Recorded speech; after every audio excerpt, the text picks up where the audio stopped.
Trump पर हमले का एक सबसे नया वीडियो सामने आया है और पीछे से यह वीडियो शूट किया गया है गोली लगने के बाद जब भगदड़ मची उस वक्त। देखिए, अभी आपने जितने वीडियो देखे होंगे सामने से देखे होंगे, ये पीछे से देखिए कैसे उसके बाद सीक्रेट सर्विस के एजेंट ट्रंप को उस मंच से उतार रहे हैं। सीक्रेट सर्विस के जवानों ने ट्रंप को घेर लिया गोली चलने के बाद। ये सबसे नया वीडियो ट्रंप पर अटैक का है जो इस वक्त सामने आ रहा है।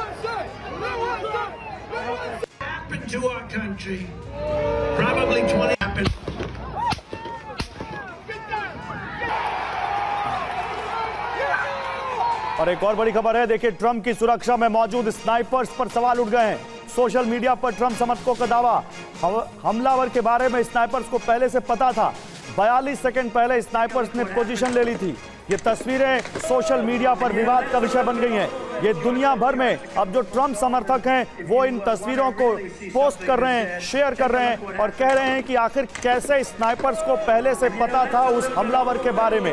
42 सेकंड पहले कैसे स्नाइपर्स ने पोजीशन ले ली। अगर आप एक डेवलप्ड कंट्री है अमेरिका और उसकी सिक्योरिटी उसमें एक प्रकार पत्ता नहीं हिल सकता, ऐसा होना कि एक जो शूटर है वो 150-200 मीटर दूर है और वो डोनाल्ड ट्रंप जहां से रैली कर रहे हैं वो सैनिटाइज ही नहीं किया आपकी जो सिक्योरिटी एजेंसी ने, सीक्रेट सर्विस ने। ये एक समझ नहीं आ रहा कि ये हुआ कैसे। ये जो आप कह रहे हैं इसी पर आगे बात करेंगे। जनरल शिवाज, इसी पर बात करेंगे। अमेरिका की इजाजत के बिना वहां एक पत्ता नहीं हिल सकता। CIA, FBI, secret service, local police, ये सब अमेरिका के भगवान माने जाते हैं कि इन्होंने इतना ज्यादा अमेरिका को सुरक्षित कर रखा है। उनकी मौजूदगी में एक फॉर्मर प्रेसिडेंट के ऊपर 200 मीटर 400 फीट की दूरी से वहां उनको AR राइफल से कोई शूट करने की कोशिश कर रहा है। देखिए, इसी से जुड़ी एक और बड़ी खबर, ट्रंप पर हमले को लेकर नेटो का बयान आया है। नेटो महासचिव जेन्स स्टोल्टनबर्ग ने कहा,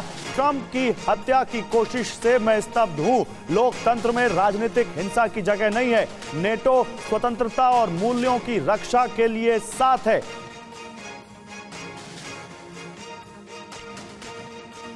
एक और बड़ी खबर आ रही है, देखिए ट्रंप पर हमला करने वाले की पहचान हो गई है।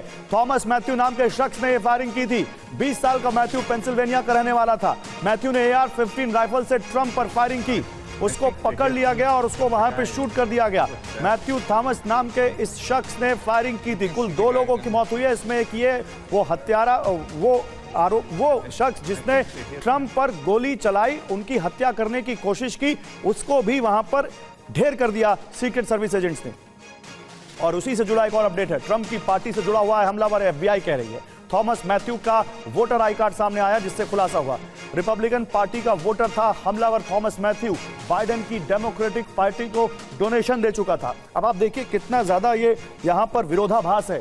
वो रिपब्लिकन का है वोटर और डोनर है डेमोक्रेट्स का। वो दे रहा है डोनेशन डेमोक्रेट्स को, बाइडेन की पार्टी को। अब सवाल यह है कि वाकई एक लोन वुल्फ अटैक है या इसके पीछे कोई साजिश है। $15 का डोनेशन इस शख्स ने बाइडेन की पार्टी को दिया था। तो ट्रंप की हत्या की साजिश की तहकीकात एक्सक्लूसिव। देखिए हमलावर पर क्या खुलासा है। ट्रंप का कट्टर समर्थक था थॉमस मैथ्यू, रिपब्लिकन पार्टी का रजिस्टर्ड वोटर था। सवाल है कि ट्रंप का समर्थक था तो फिर ट्रंप पर ही हमला क्यों किया? क्या हमले का ऑर्डर कहीं और से मिला था? क्या थॉमस को हमले के लिए ब्लैकमेल किया गया? ट्रंप पर हमले का ऑर्डर आखिर किसने दिया? मनीष, क्या जानकारी आ रही है इस बारे में? क्या वहां पर एजेंसीज कह रही हैं? बिल्कुल, देखिए इस वक्त FBI और स्टेट पुलिस मिलकर ये इन्वेस्टिगेशन कर रही है। FBI की तरफ से यही कहा गया कि हम पूरी जांच पड़ताल कर रहे हैं, लेकिन उससे पहले ही बाइडेन और उनकी पूरी सरकार सीक्रेट सर्विस को उन्होंने क्लीन चिट दे दिया कि सीक्रेट सर्विस ने बहुत अच्छा काम किया, उन्होंने हमलावर को तुरंत खत्म कर दिया। अब हमलावर कौन है? हमलावर 20 साल का एक लड़का जो कि रिपब्लिकन पार्टी के साथ भी जुड़ा है और डेमोक्रेट को भी चंदा देता है। अब सवाल ये आ रहा है कि क्या उसका इस्तेमाल हुआ, क्या उसको एक्सेस दी गई ताकि वो उस जगह तक पहुंच सके? ट्रंप के बेहद करीब वो कैसे पहुंच सकता है? देखिए ऐसा तो है नहीं कि ट्रंप की रैली हो रही है, सैकड़ों की संख्या में वहां सीक्रेट सर्विस के लोग मौजूद हैं, हजारों सिक्योरिटी वाले लोग मौजूद हैं और एक आदमी गन लेकर टहलते हुए आ रहे हैं। और बहुत सारे लोग ये भी कह रहे हैं जनरल शिवाज की गन कल्चर वहां पर बहुत ज्यादा है। गन कल्चर का मतलब ये थोड़ी ना है कि कोई फॉर्मर प्रेसिडेंट के 400 फीट के पास पहुंच जाएगा अगर सिक्योरिटी कॉम्प्रोमाइज नहीं है तो। इतना आसान है, गन कल्चर है तो कोई भी गन लेकर किसी के पास भी पहुंच जाएगा अमेरिका में। अमेरिका छोड़िए, क्या किसी भी देश में संभव है ये? दो चीजें अलग अलग हैं। ये इसमें कोई शक नहीं कि अमेरिका में गन कल्चर है, वहाँ पर हथियार लेना बड़ा आसान है, आपको लाइसेंस लेना बड़ा आसान है। 40% लोग जो हैं यूएस में उनके पास हथियार हैं। और ये जो AR-15 है ये प्रोहिबिटेड बोर था कुछ समय के लिए।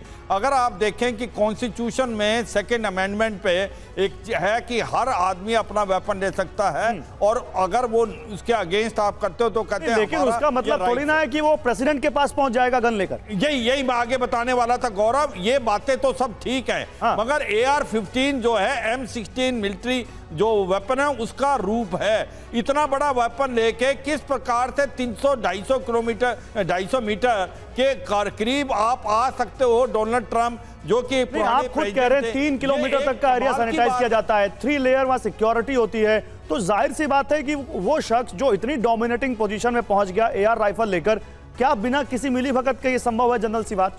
बिल्कुल नहीं संभव है। ये मुझे लगता है कि इतना बड़ा फेलियर ऐसा लगता नहीं कि अमेरिका में हो सकता है, क्योंकि वहां मल्टी टीयर होता है। 3 किलोमीटर तक 3 तरीके से उसको कवर किया जाता है, सैनिटाइज किया जाता है। पूरी बिल्डिंगों के ऊपर आपके अपने जो स्नाइपर लगते हैं। यहां ऐसा लग रहा है कि जहां से आप नजदीक है 300-350 मीटर, आपने उसको सैनिटाइज नहीं किया, आपने अपने स्नाइपर तो फिर यहाँ पर एक बहुत बड़ी साजिश दिखती है जिसका खुलासा आने वाले दिन में जरूर होगा। लेकिन इसी बीच एक बड़ी खबर, ट्रंप की सुरक्षा को लेकर सवाल उठ गए।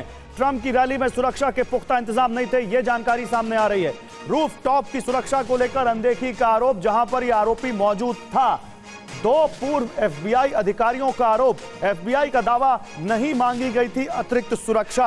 अब सवाल यह है कि क्या केवल रूफ टॉप की सुरक्षा की अनदेखी ही यहां पर एक बड़ा एंगल है, या एंगल इससे कहीं बड़ा है? इसका दायरा क्या अमेरिका से बाहर भी जाता है? क्या इस हमले का दायरा रूस और यूक्रेन की वॉर से भी जुड़ता है? इस पर भी बात करेंगे। लेकिन ट्रंप पर फायरिंग को लेकर एक चश्मदीद ने बड़ा दावा किया है। चश्मदीदों ने हमले से पहले पुलिस को जानकारी दी थी। ये देखिए, ये भी एक बहुत बड़ा सवाल उठाती है खबर। चेतावनी को सुरक्षा कर्मियों ने नजरअंदाज किया। छत पर मौजूद हमलावर की जानकारी देने का दावा कुछ चश्मदीदों ने किया, कहा, लेकिन यहां पर सुरक्षा कर्मियों ने उनकी बात को अनदेखा किया।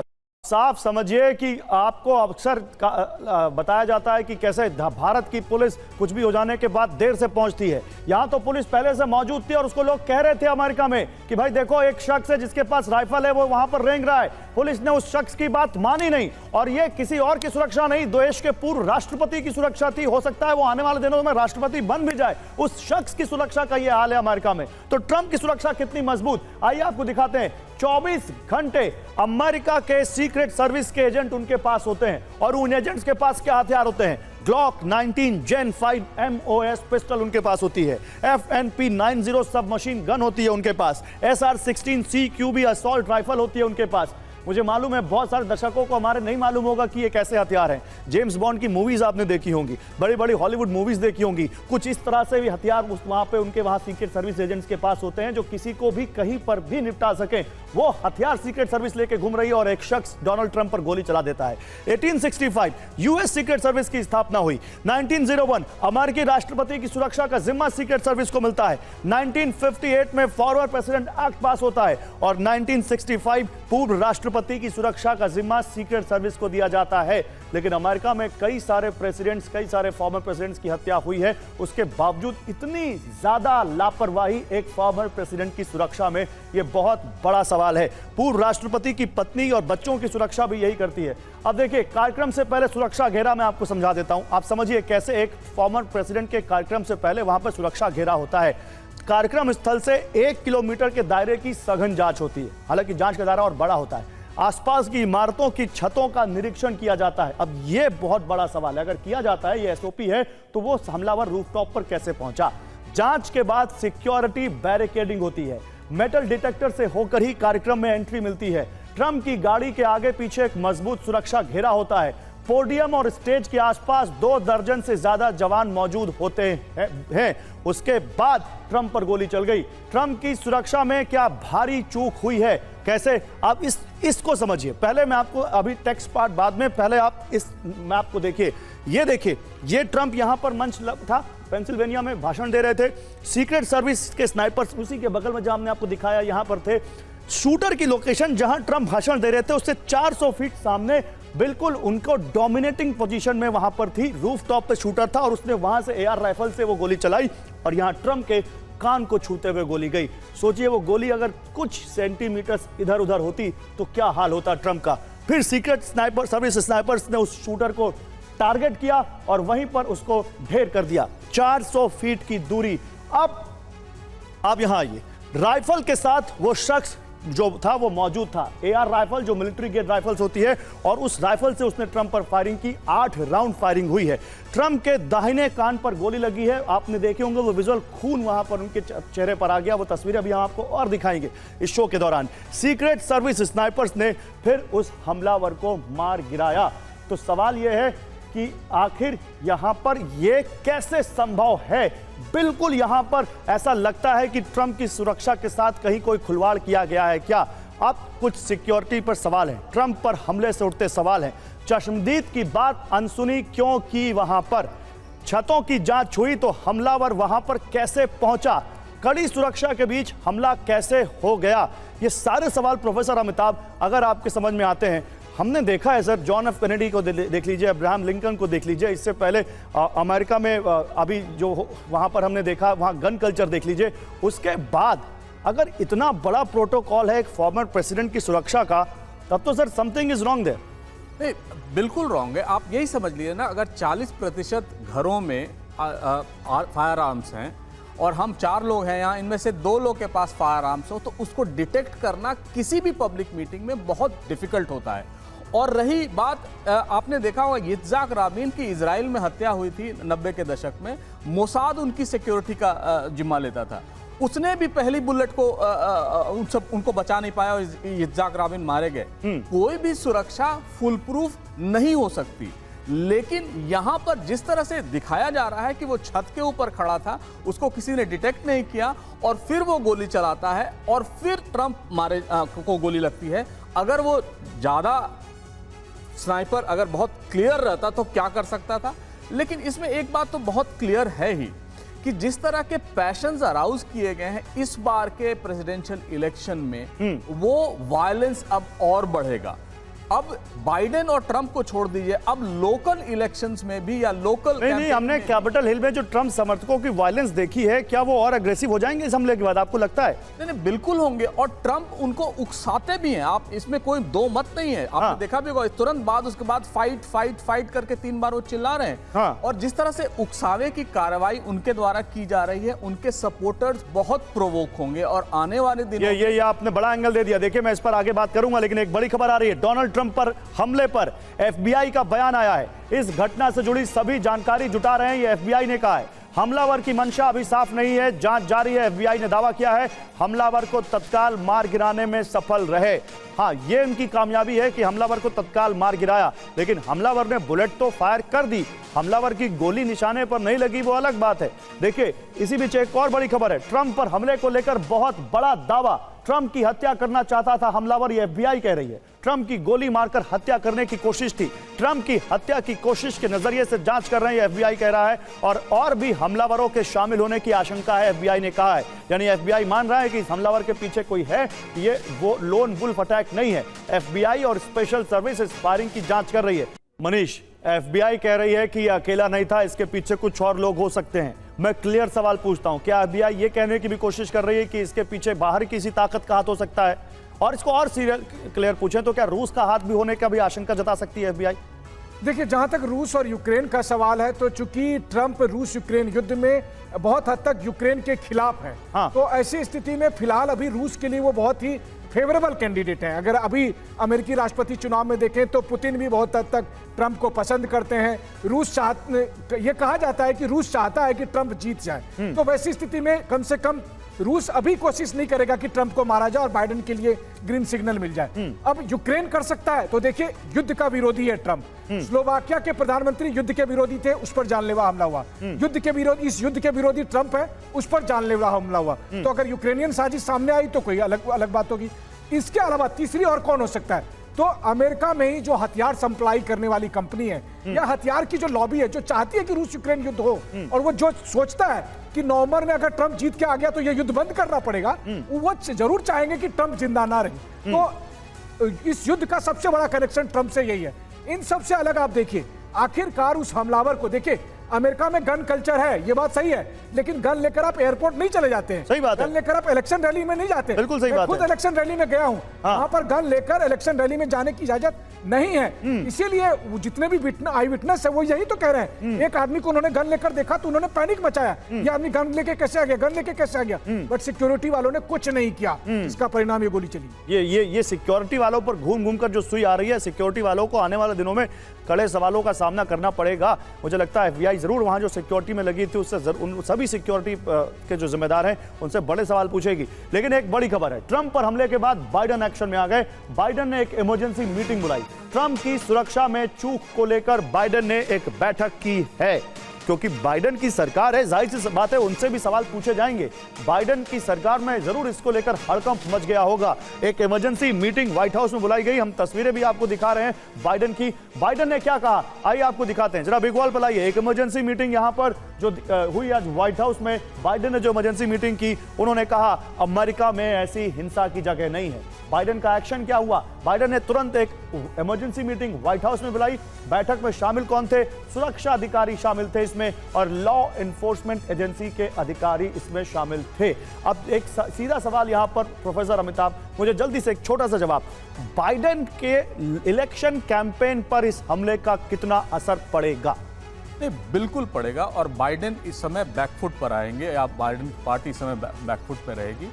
लेकिन माइक जॉनसन जो रिपब्लिकन पार्टी के मेजॉरिटी लीडर हैं हाउस में, उन्होंने भी कहा है कि जो पॉलिटिकल रेटरिक है, जो जिस तरह की बातें की जा रही हैं, वो बहुत हाई पिच पे हो गया है, उसको टोन डाउन करना होगा, और इसकी जिम्मेवारी सिर्फ ट्रंप ले सकते हैं, क्योंकि ट्रंप ने ही एक ऐसी स्थिति बनाई है जहां स्थिति विस्फोटक होती जा रही है। और मैं ये नहीं कह रहा हूं कि ट्रंप का उसको खामियाजा भुगतना पड़ा है, बिल्कुल नहीं, लेकिन जिस तरह से ये अटैक ट्रंप पर हुआ, आपको लगता नहीं कि उनके पास अब सिंपैथी जाएगी इसकी? नहीं, बिल्कुल जाएगी। और मैं ये कह रहा हूं, आज के बाद अगर कोई भी इप्सोस और जो भी सर्वे होता है, उसमें कम से कम 10% का उनको मुनाफा होगा इन टर्म्स ऑफ वोट्स, और अगर वही स्थिति रही तो बाइडेन अब से बैकफुट पर ही नहीं जाएंगे। तो आप देखिए, एक तरफ बाइडेन ऑलरेडी अपनी ही पार्टी में विरोध झेल रहे हैं कमजोर कैंडिडेचर को लेकर।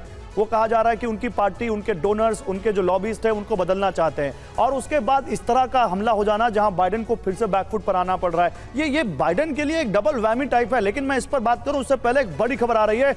हमले के बाद ट्रंप का पहला वीडियो सामने आ गया है। हमले के बाद न्यू जर्सी पहुंचे हैं ट्रंप, पहला वीडियो सामने आ गया है।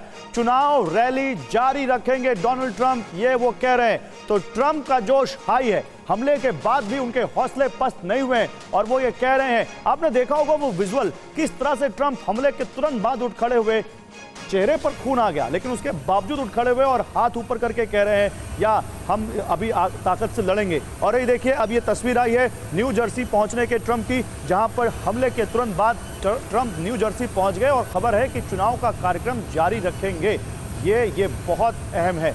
अब आपको आइए बताते हैं अमेरिका के खूनी राजनीतिक इतिहास के बारे में। जैसा कि मैंने कहा था कि कई प्रेसिडेंट ऐसे ही मारे गए अमेरिका में। सबसे पहले अब्राहम लिंकन 1865, 1881, आप देखिए James Abraham Garfield, William McKinley 1901, 1963, John F Kennedy की बहुत बात हो रही है। इसमें तो CIA को लेकर बहुत बात की जा रही है कि क्या जॉन एफ कैनेडी की हत्या में एक खुली कार में जब वो चल रहे थे तो उनको गोली लगी, वो CIA ने चलाई थी क्या?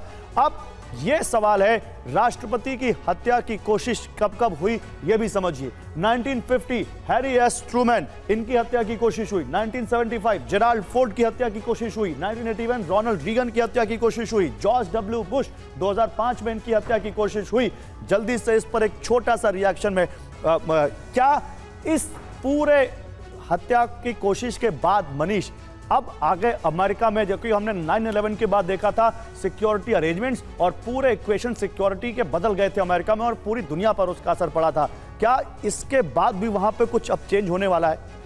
देखिए, कायदे से चेंज होना चाहिए, क्योंकि जैसे भारत में हुआ राजीव गांधी की हत्या के बाद बहुत कुछ चेंज हुआ है, एसपीजी का गठन हुआ और तब से ईश्वर की कृपा कही है और एसपीजी की काबिलियत कही है कि उन्होंने हर चुनौती का सामना किया। लेकिन अमेरिका में अभी माहौल दूसरा है। देखिए, बाइडेन की क्या गलती आप सोचिए, 2 दिन पहले, बल्कि कल बाइडेन कह रहे थे उनका लक्ष्य है ट्रंप को खत्म करना, ट्रंप देश के लिए खतरा है। जब अमेरिका का राष्ट्रपति ये कहेगा तो आप सोचिए कि फिर लोगों में किस तरह का संदेश जाएगा कि हर हालत में, जब आप कहते हैं कि इनका अस्तित्व मिटा देना है, आप ये नहीं कह रहे कि वो मेरे राजनीतिक विरोधी हैं, बल्कि आप कह रहे हैं कि वो देश के लिए खतरा है। तो यानी अगर तुम देश प्रेम करते हो तो मौका मिले तो उसको गोली मार दो, आप यही मैसेज तो दे रहे हैं। तो एक तरफ जहां ट्रंप पर यह आरोप है कि 6 जनवरी को उकसाया उसने, तो बाइडेन अभी लगातार यही उकसा रहे हैं। नेंसी पेलोसी क्या बोल रही है? नेंसी पेलोसी सीधे सीधे थ्रेट कर रही है। तो डेमोक्रेट पार्टी के लीडर्स जिस तरीके से ट्रंप पर हमलावर हैं और ट्रंप को मिटा देने की बात अपील कर रहे हैं, तो मुझे लगता है अभी अगले 4-6 महीने में हो सकता है बाइडेन पर जानलेवा हमला हो सकता है ट्रंप पर और हमला हो। नहीं, ये तो बहुत बहुत बड़ी बात आप कह रहे हैं। लेकिन जनरल सिवाज, मुझे ये बताइए, इतने सारे प्रेसिडेंट के ऊपर हमला हुआ,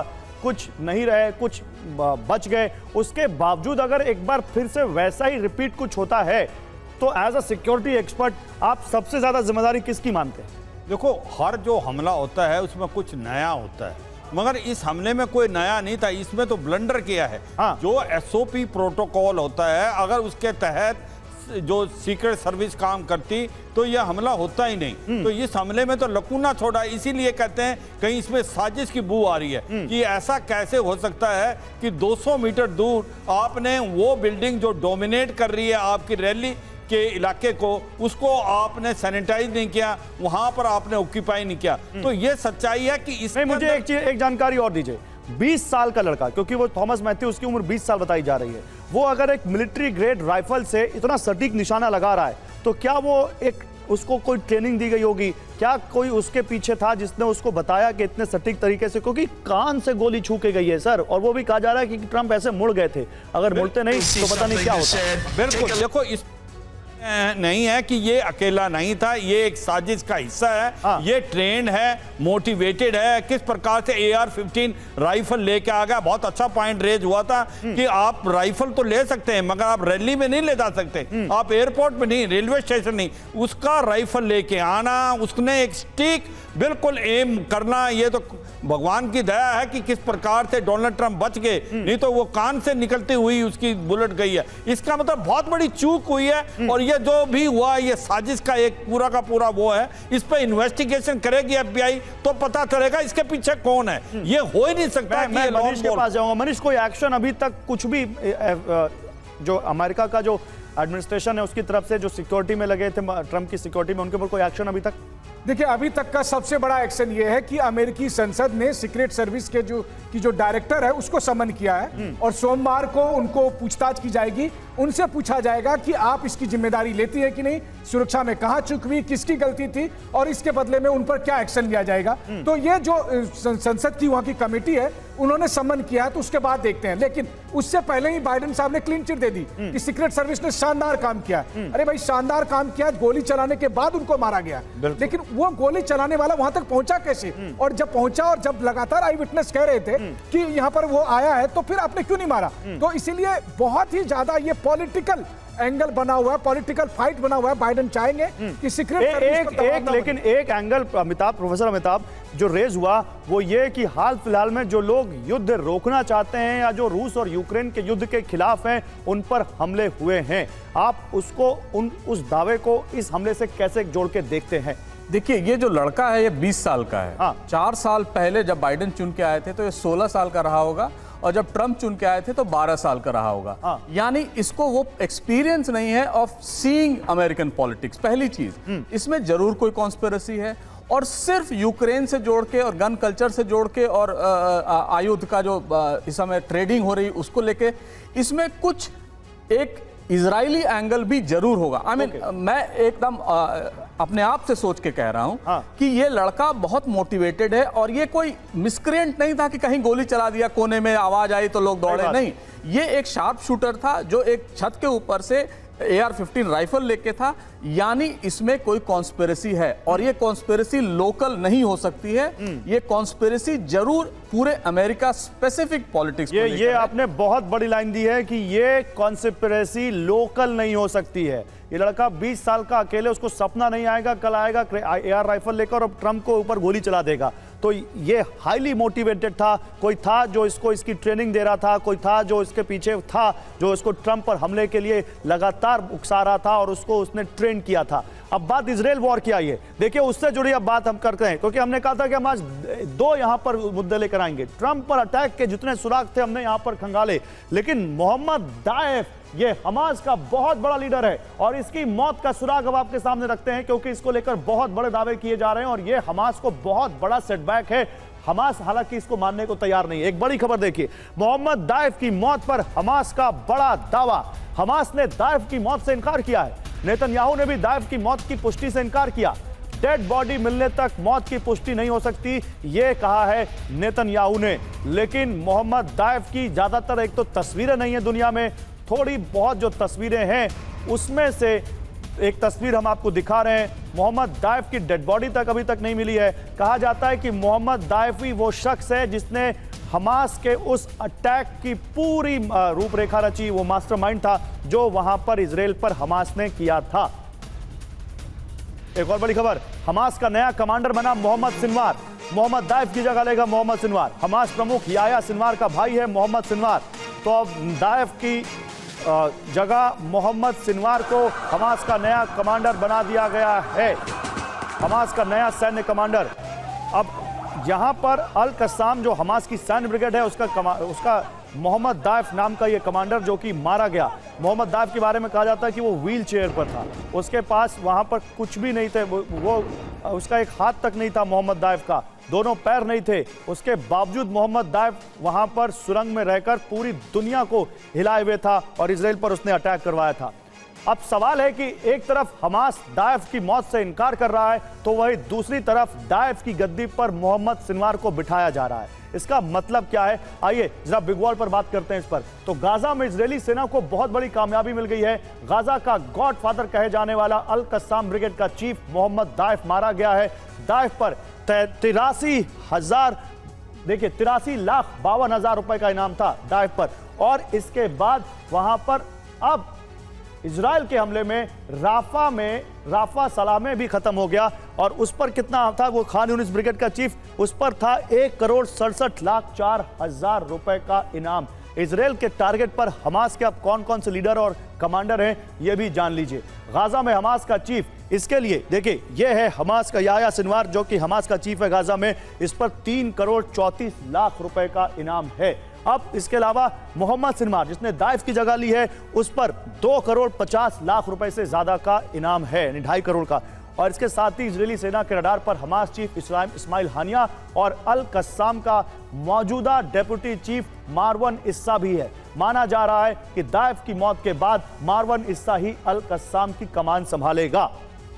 तो इजराइल ने उस मोहम्मद दाएफ को मौत के घाट उतार दिया है जिसकी उसे सालों से तलाश थी।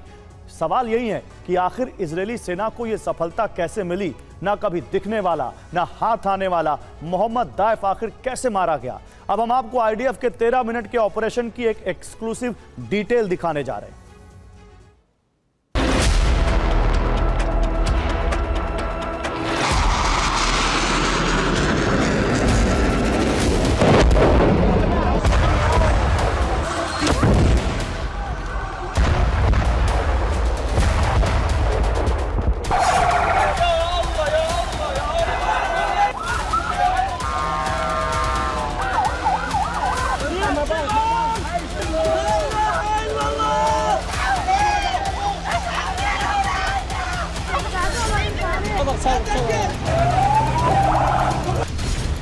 ग्लोबल ब्रेकिंग नंबर 1, गाजा के गॉडफादर का अंत।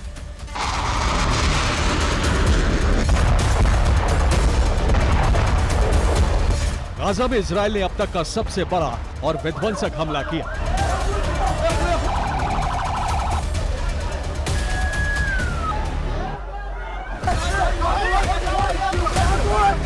इस हमले में गाजा के गॉडफादर का अंत हो गया।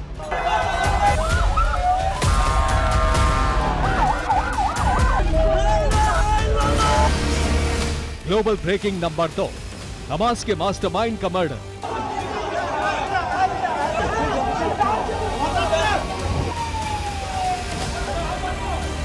जो 7 अक्टूबर 2023 के हमले का मास्टरमाइंड था, जिसने इजराइल में सबसे बड़ा रक्तपात मचाया था, उसे मौत के घाट उतार दिया गया है।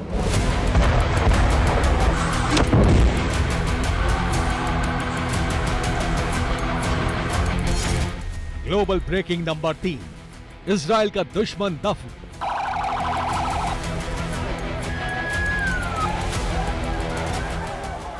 इजराइल ने अपने सबसे बड़े दुश्मन को विध्वंसक हमला कर गाजा की धरती में ही दफन कर दिया है।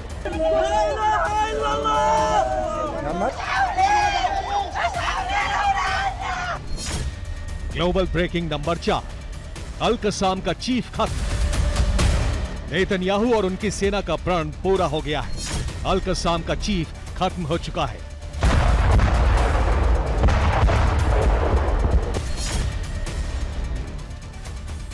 दाइफ का दी एंड। इजरायली सेना को बहुत बड़ी कामयाबी मिल गई है। मोहम्मद दाइफ का दी एंड हो गया है।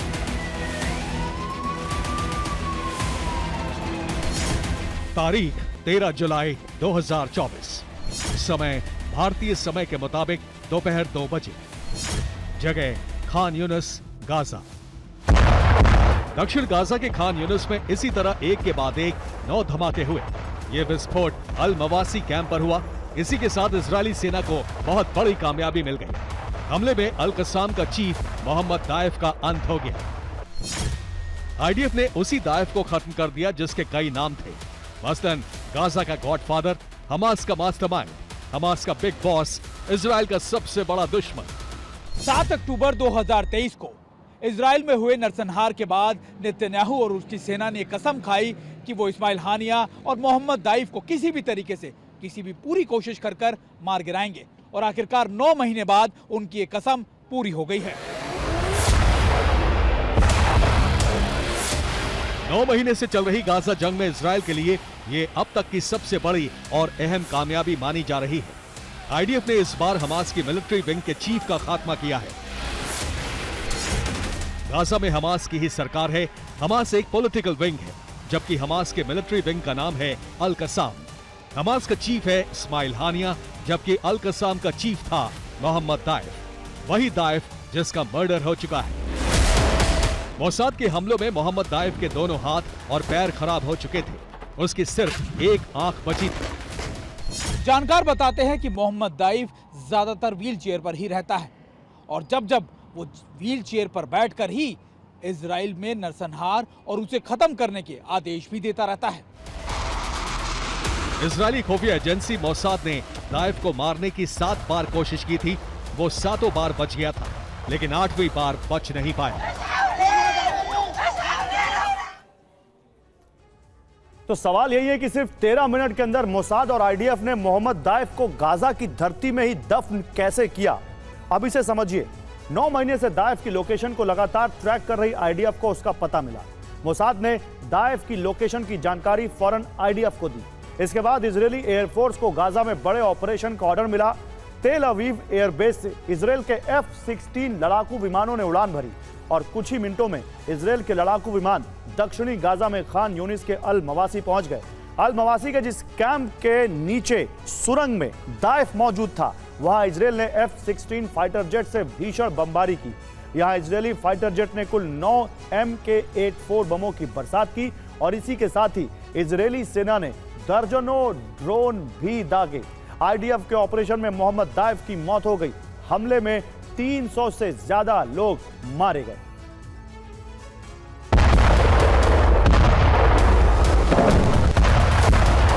अल मवासी में न सिर्फ दाइफ का खात्मा हुआ, बल्कि दाइफ के साथ अल कसाम का एक और बड़ा कमांडर मारा गया। इस कमांडर का नाम है राफा सलामे। ये अल कसाम के खान यूनिस ब्रिगेड का कमांडर था। इजराइल ने जिस दाइफ को मौत के घाट उतारा है, उसका असली नाम मोहम्मद दीव इब्राहिम अल मसरी है। वो 2002 से अल कसाम ब्रिगेड को लीड कर रहा था। दाइफ ही वो शख्स था जिसने अल कसाम की जंगी ताकत में इजाफा किया। ये दाइफ का शातिर दिमाग और जबरदस्त प्लानिंग का ही परिणाम था कि वो बिना हाथ पैर के इतना बड़ा सैन्य संगठन चलाता था। मोहम्मद दाइफ ने अल कसाम को एक सेना के तौर पर तैयार किया।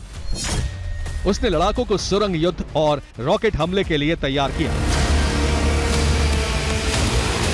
गाजा पट्टी में सैकड़ों सुरंगें हैं। इन सुरंगों पर ना तो बम का असर होता है न मिसाइल का। इन सुरंगों का मास्टरमाइंड भी मोहम्मद दाइफ ही था।